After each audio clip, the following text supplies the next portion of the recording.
King News Today World War III, Benjamin Netanyahu says Israel will destroy Syria if Iran does not withdraw.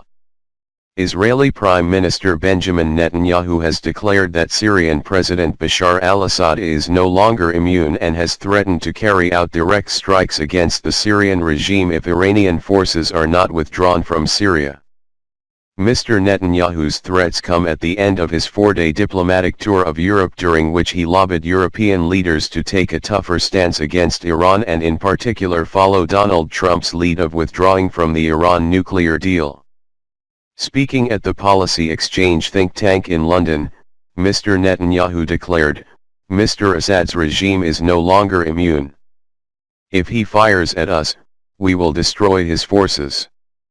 I think there is a new calculus that has to take place, and Syria has to understand that Israel will not tolerate the Iranian military entrenchment in Syria against Israel. The consequences are not merely to the Iranian forces there but to the Assad regime as well. I think it's something that he should consider very seriously." Mr. Netanyahu blamed Assad directly for allowing Iranian troops to become entrenched within Syria and in turn threaten Israel. He said, "Assad has to consider this. When they waged this horrific civil war, Israel did not intervene. Now the war is nearly over, he invites Iran in to entrench itself?" Pointing to the danger posed by Iranian forces, he added, "They want to bring in precision-guided rockets with half a ton of warheads and submarines to the Mediterranean. Iran does not believe in a master race, it believes in a master faith." Mr. Netanyahu said his European trip was aimed at exposing how Iran is devouring one nation after another and to lobby European governments to do more to reverse Iran's aggression in the region. He said, "My point was to harness the leading European countries to oppose the continued expansion of Iran."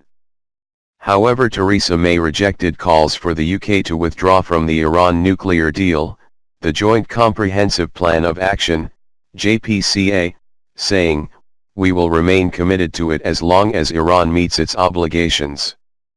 Along with France and Germany, the UK continues to believe that is the best route to preventing Iran from getting a nuclear weapon. But we do recognize that there are other issues that need to be addressed in relation to Iran, its destabilizing regional activity in countries like Syria and Yemen, and also the proliferation of ballistic missiles.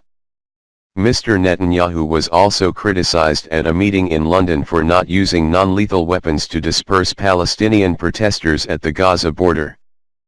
But the Israeli Prime Minister responded defiantly, "We have tried all these methods, they don't work.